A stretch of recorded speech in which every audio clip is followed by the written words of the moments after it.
Irmãs e irmãos, bendito seja Deus que vive eternamente, por nossos pecados nos castiga, mas de novo usará de misericórdia para conosco. Avançamos para os capítulos 26 a 29 do livro de Jeremias, onde encontramos o discurso do profeta no átrio do templo. Estamos no início do reinado de Joaquim, filho de Josias. Sabemos que este rei favoreceu o sincretismo religioso e o culto meramente formalista. O profeta, em nome de Deus, dirige ao rei e ao povo palavras duras para tentar a sua conversão. Pode ser que ouçam as minhas palavras e se convertam, e eu me arrependa do mal que pensei fazer-lhes, disse Deus a Jeremias. Foi um discurso inútil. Ao terminar, os profetas, os sacerdotes e todo o povo prenderam o profeta e gritaram à morte. Quando os magistrados chegam ao templo, os mesmos sacerdotes e profetas dizem-lhes: este homem é digno de morte, porque profetizou contra esta cidade. Jeremias defende-se serenamente, afirmando a sua inocência e o caráter divino da ameaça que proferiu. Foi o Senhor que me enviou a profetizar. O profeta está pronto a correr todos os riscos, mas previne os seus adversários da responsabilidade que representa derramar sangue inocente. Deus vingará esse sangue. Os adversários acabam por reconhecer Jeremias como enviado de Deus. Alguns anciãos recordam o caso do profeta Miqueias, que no tempo de Ezequias também anunciara a destruição da cidade, contribuindo para a reforma religiosa promovida pelo piedoso rei. O capítulo 27 começa por referir um encontro de embaixadores dos países vizinhos em Jerusalém, talvez para combinarem uma aliança política com Babilónia, confiando no apoio de Ptolomeu II, o novo faraó. Começava o reinado de Sedecias em Judá. Jeremias avisa contra o perigo de uma aliança com o Egito, apresentando-se aos embaixadores e passeando-se pela cidade de jugo ao pescoço. Assim sucederia com aquelas nações se erguessem contra a Babilónia.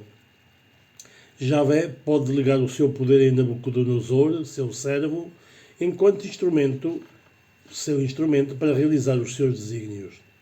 E coloca nas mãos do Babilónio os animais dos campos, os filhos e netos, provavelmente os descendentes de Sedecias, bem como as nações vizinhas. É, pois, inútil resistirem.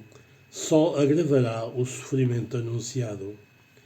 Depois, o profeta procura precaver os seus ouvintes contra a magia pagã.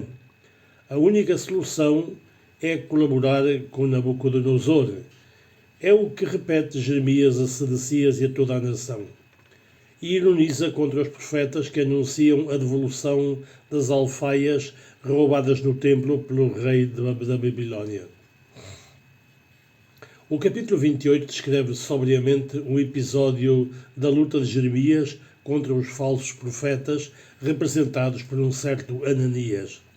Este pseudo-profeta usa a linguagem própria dos verdadeiros profetas, o que aumenta a confusão entre o povo. Assim fala o Senhor dos Exércitos, Deus de Israel, dizia esse tal Ananias. Jeremias, que ama a sua pátria, é algo tímido e hesitante. Começa por desejar que Ananias tenha razão e que os tesouros roubados regressem ao templo. Mas depois apela para a tradição, onde se sucedem os profetas da desgraça que denunciam os pecados do povo para o levar à conversão.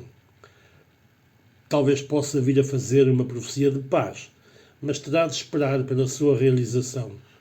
Argumenta a seu favor dizendo que os profetas da desgraça são impopulares, que devem sofrer, porque o povo prefere profecias ilusórias. Ananias aproveita a timidez e a hesitação de Jeremias para realizar um ato simbólico que impressiona o povo e aumenta a confusão em Jeremias, que, privado da inspiração divina, se retira como um vencido. Ao fim do dia, já inspirado por Deus, Jeremias insiste em anunciar desgraças ainda mais pesadas. Substitui o jugo de madeira, que tinha levado ao pescoço durante o dia, por um jugo de ferro. O próprio Ananias morrerá em breve, ficando à vista de todos a razão de Jeremias. No capítulo 29, encontramos duas cartas de Jeremias que testemunham a situação dos exilados, mas também a existência de contactos entre eles e Jerusalém. Nessas cartas há ecos de uma próxima repatriação. A primeira carta foi enviada por Jeremias de Jerusalém ao próprio Nabucodonosor e refere-se à deportação de 597. Nela se fala da rainha-mãe e dos dignitários do rei Joaquim que foram levados para a Babilónia. Esses exilados devem proceder como cidadãos de Babilónia, lançando as bases de uma economia consistente e promovendo o aumento demográfico da população. Dado que o exílio se prolongava, era preferível colaborar com Nabucodonosor para sobreviver. Deus tem sobre o seu povo desígnios de paz e não de desgraça. Se o castigou, foi para salvaguardar os direitos da sua justiça e da sua santidade. Se o povo se converter, poderá encontrar a Deus, mesmo em terra estrangeira, e ter esperança e futuro. A carta do profeta suscitou reações de protesto que conhecemos pelas cartas de um tal Semeia a Sofonias, encarregado da polícia do templo, por não ter impedido Jeremias de profetizar. Jeremias responde ao contestatário, predizendo-lhe um castigo, como já fizera com Ananias e outros opositores. A vida dos profetas, ontem e hoje, não é fácil, porque sentem os seus limites, porque nem sempre conseguem discernir claramente a vontade de Deus, porque há sempre quem se lhes oponha e prefira orientar-se por outros critérios.